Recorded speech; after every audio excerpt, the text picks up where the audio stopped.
ዛሬ በዚህ ቪዲዮ ይዤላችሁ የመጣሁት ብዙ ጊዜ የምናየውን እነዚህን 8 የህልም ፍቺዎችን እነግራችኋለሁ።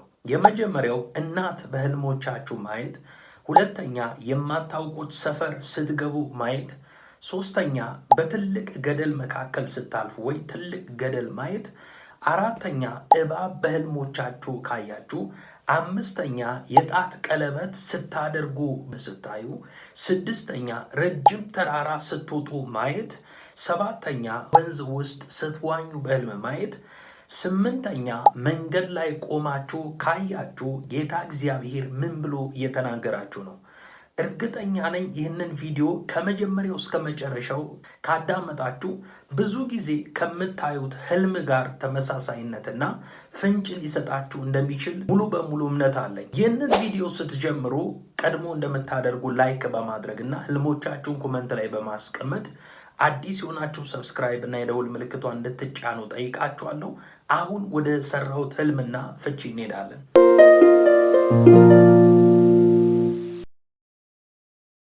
የመጀመሪያው በህልሞቻችሁ እናቶቻችሁ ወይ እናት ማየት እንደዚህ ብሎ እየተናገረ ነው። እናትን በህልም ማየት እጅግ ጥልቅና ሰፊ ትርጉም ካላቸው ህልሞች ምልክቶች አንዱ ነው። እናት ስታዩ የፍቅር፣ የደህንነት፣ የምክርና የህይወት መገኛ ምንጭ ምልክት ተደርጋ ትወሰዳለች። የነዚህ ሁሉ መገኛ ቤተ ክርስቲያን እንደመሆኗ ቤተ ክርስቲያንን ልትወክል ትችላለች። እናትን በህልም ማየት እንደ አውዱ የሚከተሉት ዋና ዋና ፍቺዎች ሊኖሩት ይችላሉ። የመጀመሪያው ፍቺ መለኮታዊ መጽናናትና እንክብካቤ እንደሆነ ፍንጭ ይሰጣል። እግዚአብሔር አምላክ ራሱን ከእናት ፍቅር ጋር እንዳነጻጸረ በመጽሐፍ ቅዱስ በኢሳይያስ ምዕራፍ 66 ቁጥር 13 ላይ እንደዚህ ይላል፣ እናት ልጇን እሽሩሩ እንደምትል እኔም እናንተን እሽሩሩ እላችኋለሁ፣ በኢየሩሳሌምም ትጽናናላችሁ ብሎ በዚህ ክፍል ይናገራል። በህይወታችሁ ውስጥ በጭንቀት ወይም በውጣ ውረድ ውስጥ በማይመች ህይወት ውስጥ ካላችሁ እግዚአብሔር አምላክ እየተናገራችሁ ያለው ሊያጽናናችሁ፣ ሊንከባከባችሁ እንደሚፈልግ የሚያሳይ ምልክት ነው። እናት ማየት ሌላው ደግሞ ጥበብና ምሪትን ያመለክታል። ልጄ ሆይ የእናትህን ሕግ አትተው፣ ምሳሌ ምዕራፍ 1 ቁጥር 8 ላይ። እናት በህልም ስትመጣ ብዙ ጊዜ ማስጠንቀቂያ ወይም መመሪያ ይዛ ሊሆን ይችላል። ልታደርጉ ላሰባችሁት ለየትኛውም ነገር መለኮታዊ ጥበብ እንደሚያስፈልጋችሁና መንፈሳዊ ምክር እንድትሰሙ የሚጠቁም ህልም ሊሆን ይችላል። እናት በህልም ስታዩ በረከትና የተስፋ ቃል እንደሆነ ፍንጭ ይሰጣል። እናት የቤተሰብ መሰረት ናት። እናታችሁ በደስታ ስትባርካችሁ፣ ስትመርቃችሁ በህልም ስታዩ ይህ በህይወታችሁ ላይ የሚፈሰው የመለኮታዊ በረከት ወይም የሚፈስ የበረከት ምልክት እንደሆነ ፍንጭ ይሰጣል። በስራችሁና በቤተሰቦቻችሁ በየትኛውም በመልካም ነገራችሁ ላይ እግዚአብሔር ሰላምና በረከት ሊያዘንብላችሁ መሆኑን የሚጠቁም መለኮታዊ ህልም ነው። አንድ እናት ስትጸልይላችሁ በህልም ካያችሁ እግዚአብሔር ዘንድ ጸሎታችሁ እንደተሰማና በመለኮታዊ ጥበቃ ስር መሆናችሁን ያሳያል። እናታችሁ ስትቆጣ ወይም አዝና ስታዩ በህይወታችሁ ውስጥ ልታስተካክሉት የሚገባ ነገር እንዳለ፣ ምናልባትም የተሳሳተ ውሳኔ ወይም ምላሽ የሚሰጥ ማስጠንቀቂያ ሊሆን ይችላል። በህይወት የሌለች እናት ማየት በህልም ውስጥ ፍርሃት ከተሰማችሁ የጠላት አዋጅ እንደሆነ ያሳያል። ውስጣችሁ ሐሴት ካደረገ፣ ካልፈራችሁ፣ በህይወት እያለች ያደረገቻቸው መልካም ነገሮች በህልም ሲገለጡ በእንደዚህ አይነት መልኩ ልታዩ ትችላላችሁ።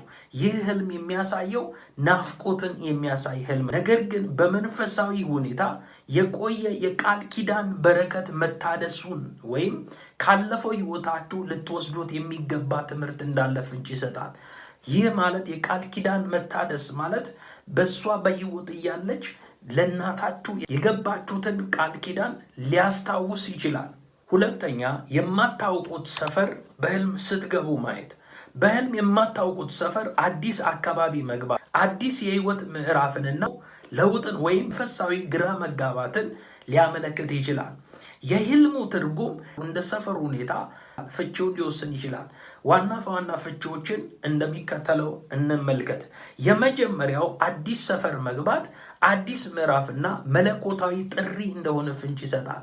አብርሃም ወደ ማያውቀው ከካራን እግዚአብሔር ሲጠራው ወደ ማያውቀው ወደ አንዱ ምድር ሄደ ብሎ ይናገራል። ይህ ማለት አዲስ ሰፈርና አዲስ ሀገር ገብቶ እንደነበር መጽሐፍ ቅዱስ ይናገራል። ይህን ህልም ካሳያችሁ እግዚአብሔር አሁን ካላችሁበት የህይወት ሁኔታ አውጥቶ ወደ አዲስ እድል፣ አዲስ ስራ ወይም አዲስ የአገልግሎት ምዕራፍና አዲስ መንፈሳዊ ክልል እየወሰዳችሁ እንደሆነ የሚናገር መልእክት ነው። ሌላው ደግሞ ፍለጋና ምሪትን መፈለግ ያሳያል። በማታውቁት ሰፈር መሆናችሁ በዚህ በኋላ ምን ላድርግ የሚል ጥያቄ በውስጣችሁ ከተፈጠረ ህልሙ መለኮታዊ ምሪት እንደሚያስፈልጋችሁ የሚጠቁም ህልም ነው። በዚህን ጊዜ መንገዱን አሳየኝ ብላችሁ መጸለይ እንዳለባችሁ የሚጠቁም መልእክት ነው። ሌላው ደግሞ ግራ መጋባትና ስጋት እንደሆነ ፍንጭ ይሰጣል።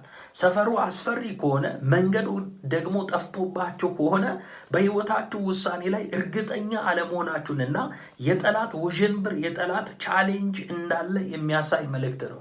የሰፈሩ ሁኔታ እንደ ሰፈሩ አይነት ፍቺውም ሊለያይ ይችላል። ሰፈሩ ያማረና ሰማያዊ ከሆነ እግዚአብሔር ወደሚያርፍበትና ወደ በረከት ስፍራ ሊያመጣችሁ እንደሆነ የሚያሳይ ህልም ነው። ሰፈሩ የፈረሰና የቆሸሸ ከሆነ ካለፈው የልብ ስብራት ጋር የተያዘ መንፈሳዊ ውጊያ እንዳለ፣ በአካባቢያችሁ ላይ ያሉ ሰዎችን መለየት እንዳለባችሁ የሚያሳይ መልእክት ነው። ሰፈሩ ውስጥ ሰዎች ካሉና ቦታ ሲጠቁሙ በህልም ማየት ወይ እግዚአብሔር በጉዟችሁ ላይ ረዳት መላእክቶችን የሚናገር ህልም ነው። ሶስተኛ በትልቅ ገደል በህልም ማየት። ትልቅ ገደል በህልም ማየት ጥንቃቄን የሚጠይቅ ቢሆንም እንደ ሁኔታው ግን የተለያየ መልእክት ሊኖረው ይችላል። ገደል በአብዛኛው ጊዜ የፈተና የግርዶሽ ወይም በህይወት ውስጥ የሚገጥመውን ትልቅ ተግዳሮት እንቅፋት ምልክት ተደርጎ ይወሰዳል። የመጀመሪያው ገደል ማየት ትልቅ የህይወት ፈተናና እንቅፋት እንደሆነ ፍንጭ ይሰጣል። ገደል ከፊታችሁ ሲጋረጡ ከፊት ለፊት ካያችሁ አሁን ባላችሁበት ጉዞ መንገድ ላይ በስራችሁ፣ በአገልግሎታችሁ፣ በየትኛው ምዕራፋችሁ ላይ ትልቅ ፈተና ሊመጣ እንደሚችል የሚናገር መልእክት ነው። ለምን? ነገሩ ያለው ከፊት ስለሆነ በራሳችሁ ኃይል ልትሻገሩ የማትችሉበት ከባድ ነገር እንዳጋጠማችሁ የሚጠቁም ህልም ነው። መጽሐፍ ሲናገር በመዝሙር ምዕራፍ 23 ቁጥር 4 ላይ በሞት ጥላ መካከል እንኳን ብሄድ አንተ ከኔ ጋር ነህና ክፉን አልፈራም ብሎ ይናገራል። ገደል መኖሩ ብቻውን ጥፋት ሳይሆን ጸሎት እንድትተጋ እግዚአብሔር አምላክ ጥሪ እያቀረበልህ እግዚአብሔር እንድትጠጋ የሚያደርግ ፍቺ ሊኖረው ይችላል። ሌላው ደግሞ የማስጠንቀቂያ ምልክት ወይ መልእክት ሊሆን ይችላል። በገደሉ አፋፍ ላይ ቆሙ ማየት እግዚአብሔር አምላክ ከጥፋት ወይም ከተሳሳተ ውሳኔ ሊጠብቃችሁ እየመከራችሁ ሊሆን ይችላል። አንዳንድ ጊዜ የሆነ ስራ ለመጀመር፣ የሆነ ሪሌሽን ለመጀመር፣ የሆነ ምዕራፍ ውስጥ ለመግባት ስትነሱ ጌታ እግዚአብሔር በህልም ገደል ጫፍ ላይ ሊያሳይ ይችላል። ለምን? ነገሩ መልካም አይደለምና ሴኪርድ መሆን እንዳለብህ የጥንቃቄ መልእክት ነው። በቅርቡ ልታደርጉ ያሰባችሁት ነገር አፋጣኝ ምላሽ ወይም ውሳኔ አደገኛ ሊሆን ስለሚችል ቆም ብላችሁ እንድታስቡ የሚሰጥ መለኮታዊ ስትራቴጂ ሊሆን ይችላል። ይህ ህልም መለያየት እንደሆነ ፍንጭ የሚሰጥ ነው። በሉቃስ ወንጌል ምዕራፍ 16 ቁጥር 26 ላይ ከሁሉም በላይ ከዚህ ወደ እናንተ ለማለፍ የሚፈልጉ እንደማይችሉ እዚያ ያሉትም ደግሞ ወደኛ እንዳይሻገሩ በእኛና በእናንተ መካከል ትልቅ ገደል አለ። አልዓዛርና ስለ ባለጠጋው ታሪክ በዚህ ክፍል ላይ ይናገራል። አልዓዛር በህይወት እያለ ያለውን ይህንን ታሪክ በመጽሐፍ ቅዱስ እናውቃለን። ባለጠጋው ሰው እባክህ አልዓዛር የውሃ ጠብታ እንኳን ምላሴ ላይ እንዲያደርግ እባክህ ፍቀድ ሲል በእኛና በእናንተ መካከል ትልቅ ገደል አለ፣ ወደዛ ማለፍ አንችልም ብሎ እንደተናገረ በዚህ ክፍል ላይ ማየት እንችላለን። ይህ ገደል ከአንድ የህይወት ደረጃ ወደ ሌላ እንዳትሻገሩ የሚከለክላችሁ መንፈሳዊ የጠላት ውጊያ ሊያመለክት ይችላል።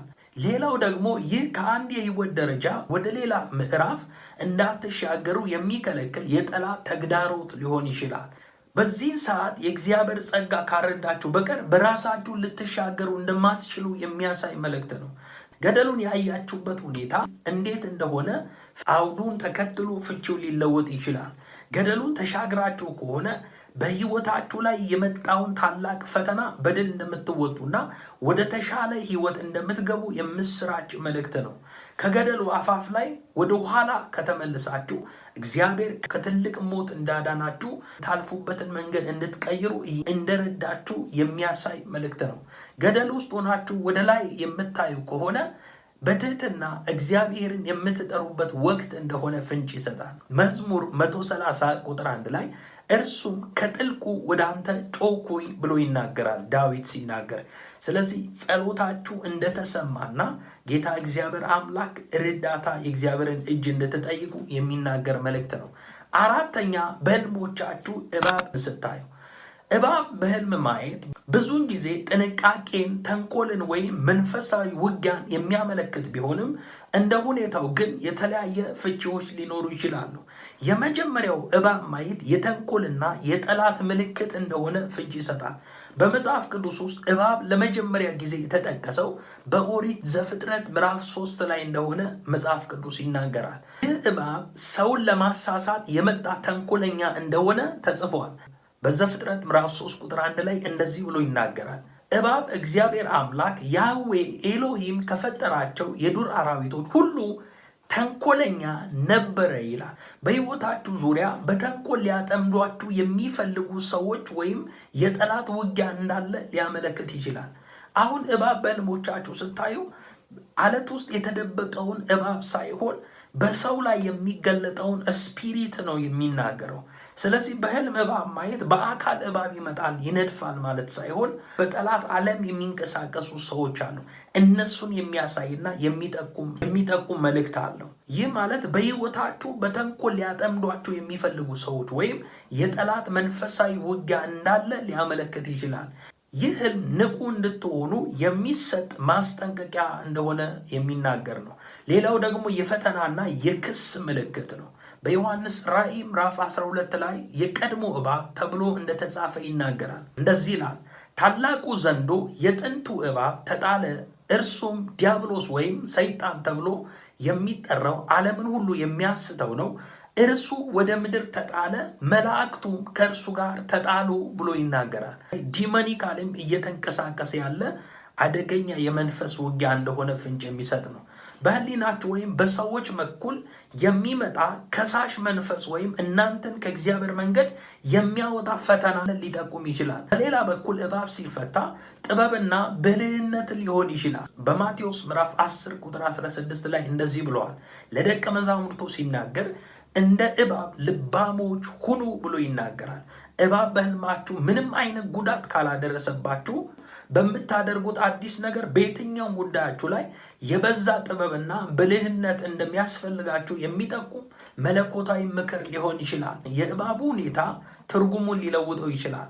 እባቡን ስትገድሉት በህልም ማየት በጠላታችሁ ወይም በገጠማችሁ ፈተና ላይ ድልንና ምርኮን እንደምትሰበስቡ እንደምታስለቅቁ የሚያሳትም ታላቅ የምስራች መልእክት ነው። እባብ ሲያባረራችሁ በህልም ማየት በሕይወታችሁ ውስጥ ልትፈቱት ያልፈለጋችሁት ስጋት ወይም ሊያስፈራችሁ የሚፈልግ ሟርት መኖሩን የሚያሳይ መልእክት ነው። እባብ ሲናደፍ በህልም ማየት በንግግራችሁ ወይም በምታደርጉት ውሳኔ ላይ ጥንቃቄ ማድረግ እንዳለባችሁና በሆነ ነገር ልትጎዱ እንደምትችሉ የሚሰጥ ከባድ ማስጠንቀቂያ ነው። አምስተኛ በህልሞቻችሁ የጣት ቀለበት ስታደርጉ ማየት። የጣት ቀለበት በህልም ማድረግ እጅግ የከበረ ምልክት ነው። ቀለበት መጀመሪያና መጨረሻ የሌለው ክብ መሆኑ ዘላለማዊነትን፣ ቃል ኪዳንን፣ ስልጣንንና ክብርን ያመለክታል። የመጀመሪያው ቀለበት በህልም ስታደርጉ ማየት የቃል ኪዳን ማህተም እንደሆነ ይናገራል። ቀለበትን የአንድነትና የማይፈርስ ቃል ኪዳን ምልክት ነው።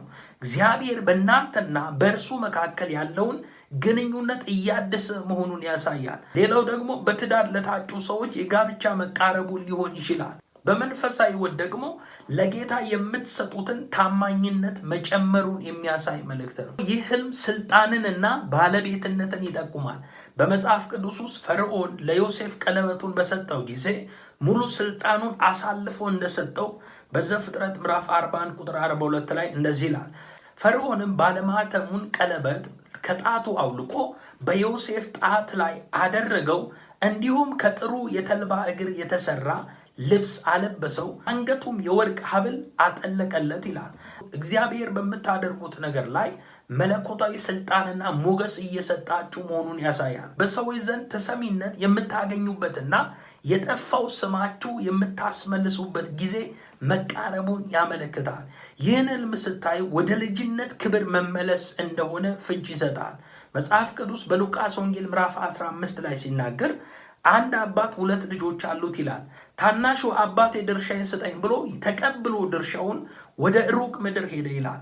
ባክኖ ሁሉን ከጨረሰ በኋላ ጎዳና ወጥቶ ተቸገረ። የእርያዎችን አስር ለመብላት እስኪመኝ ድረስ እጅግ ተቸገረና ወደ ልቡ ሲመለስ የአባቴ ቤት ይሻላል አለ። ወደ አባቴ ቤት ስመለስ በአባቴ እግር ላይ ወድቄ ልጅ ልሆን አይገባም፣ ከባሪያዎቹ እንዳንዱ ተመልከተኝ ሲል አባትየው በመጀመሪያ ያደረገለት በጣቱ ላይ ቀለበት እንዳደረገለት ይናገራል። ሉቃስ ምዕራፍ 15 ቁጥር 22 ላይ አባቱ ግን አገልጋዮቹን እንዲህ አላቸው፣ ፈጥናችሁ ከሁሉ ምርጥ የሆነውን ልብስ አምጡና አልብሱ፣ ለጣቱ ቀለበት ለእግሩም ጫማ አድርጉለት ይላል። ይህን ህልም ማየት ካጣችሁት ክብር፣ ከጠፋባችሁ ሀብት ወይም ከራቃችሁ መንፈሳዊ በረከት ጋር ዳግም እንደምትገናኙ የሚያሳይ ታላቅ የመመለስ ምልክት እንደሆነ ፍንጭ ይሰጣል።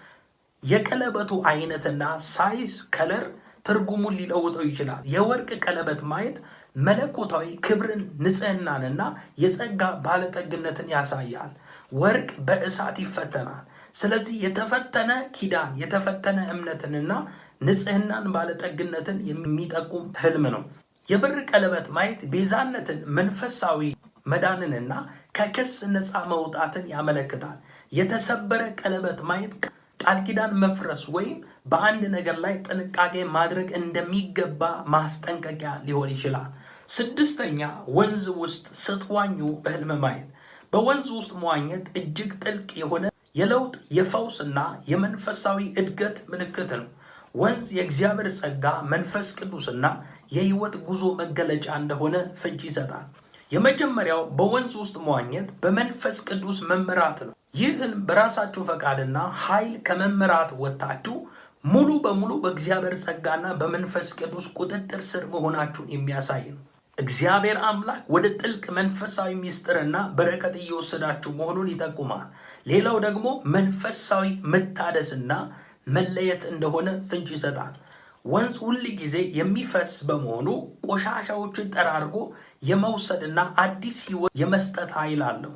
ካለፈው ቁስላችሁ፣ ካለፈው የኃጢአት ህይወት ወቀሳ ወይም ከድካም ህይወታችሁ እየተፈወሳችሁ መሆኑን የሚናገር መልእክት ነው። አዲስ ኃይልና ጉልበት አግኝታችሁ ለጀመራችሁት ነገር አዲስ ቅባት እየተሰጣችሁ መሆኑን ያመለክታል። ህልሙ የህይወት ውጣ ውረድን ማሸነፍ እንደሆነ ይጠቁማል። በወንዙ ስትዋኙ የተወሰነ ጥረትን ይጠይቃል። በህይወታችሁ ውስጥ የሚገጥሟችሁን ፈተናዎች በድል እያለፋችሁ መሆኑን ያሳያል።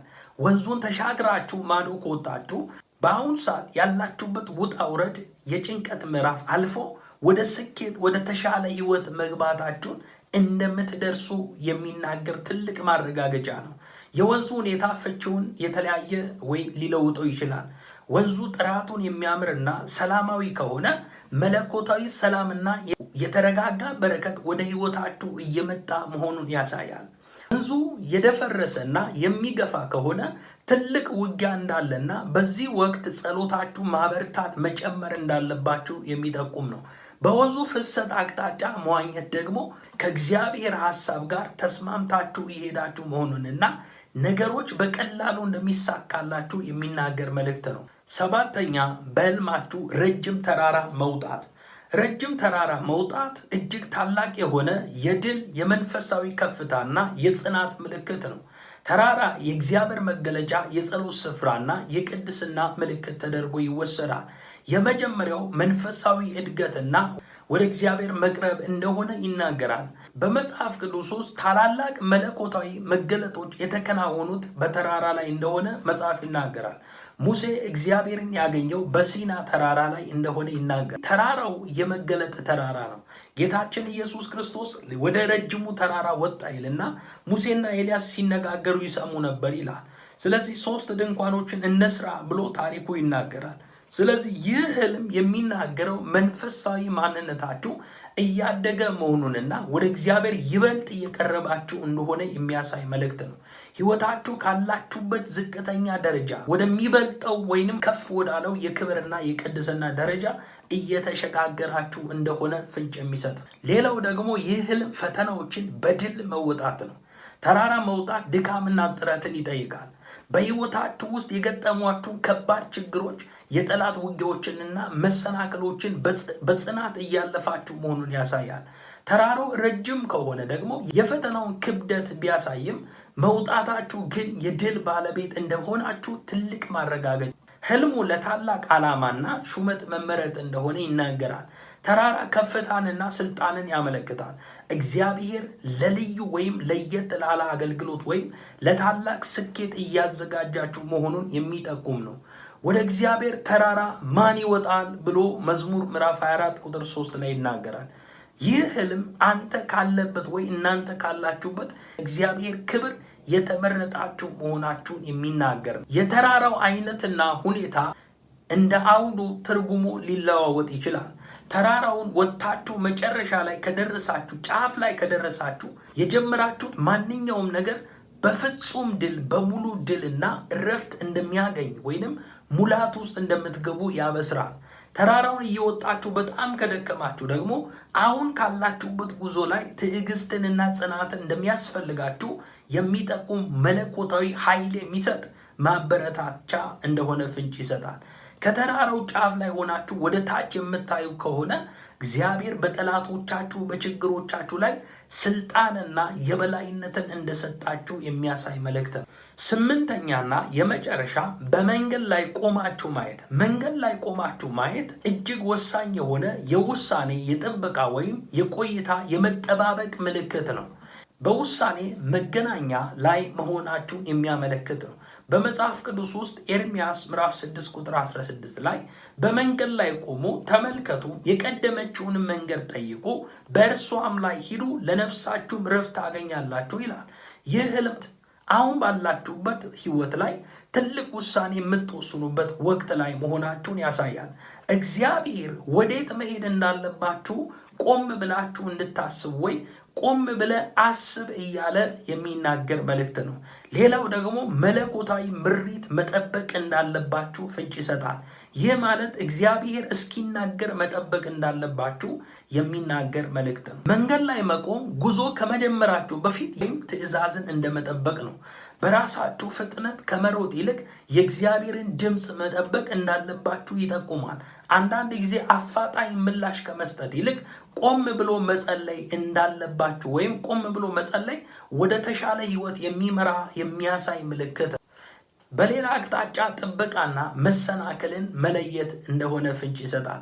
በመጽሐፍ ቅዱስ ውስጥ በለዓም በአህያ ላይ ሆኖ ሲሄድ የእግዚአብሔር መላእክት በመንገድ ላይ እንደተገናኙ ወይም ቆሞ እንዳየችው አህያዋ እንደተመለከተች ታሪኩ ይናገራል። በዘኍልቍ ምዕራፍ 22 ቁጥር 22 ላይ ይህንን ታሪክ ይናገራል። መንገድ ላይ ቆመህ ካየ ወይ ቆማችሁ ማየት እግዚአብሔር ከፊታችሁ ያለውን አደጋ እያሳያችሁ ሊሆን ይችላል። ይህም ማለት ጠላት መንገዳችሁን እንዳይዘጋባችሁ በጸሎት ንቁ መሆን እንዳለባችሁ፣ አጥብቃችሁ መቃወም እንዳለባችሁ የሚጠቁም ማስጠንቀቂያ ነው። በሰፊ መንገድ ላይ መሆን በህይወታችሁ ብዙ አማራጮች እንዳሏችሁ የሚያሳይ መልእክት ነው። ነገር ግን የትኛው ትክክለኛ እንደሆነ ለመለየት መለኮታዊ ምሪትን እንደሚያስፈልጋችሁ የሚናገር ነው። በጠበበ መንገድ ላይ መቆም ወደ መንፈሳዊ ህይወታችሁና ወደ እውነተኛ ስኬት የሚያደርሳችሁ መንገድ ላይ መሆናችሁን በዚያው እንድትጸልዩ የሚያሳስብ ነው። መሄጃ በሌለው መንገድ ላይ መቆም ግራ መጋባትና ወይም የጠላትን ክልከላ ሊያሳይ ስለሚችል አብዝታችሁ መጠየቅ ግራ መጋባት ወይም የጠላት ክልከላን ሊያሳይ ይችላል። በዚህ ጊዜ ጌታ ሆይ መንገድህን ክፈትልኝ ብላችሁ መጸለይ እንዳለባችሁ የሚናገር ነው። የእግዚአብሔር ጸጋ ይብዛላችሁ። ቪዲዮ ላይክ አድርጉ፣ ኮሜንት አድርጉ። ለወዳጃችሁ፣ ለጓደኞቻችሁ፣ ለምታውቁት ሰው፣ ህልም ለሚያዩ ሰዎች፣ ወደ ውስጣችሁ ወደ ሐሳባችሁ ለመጡ ሰዎች ሼር እንድታደርጉ ጠይቃችኋለሁ። አዲስ የሆናችሁ ሰብስክራይብ እና የደውል ምልክቷን ተጫኑ። የእግዚአብሔር ጸጋ ከእናንተ ጋር ይሁን። ሻሎም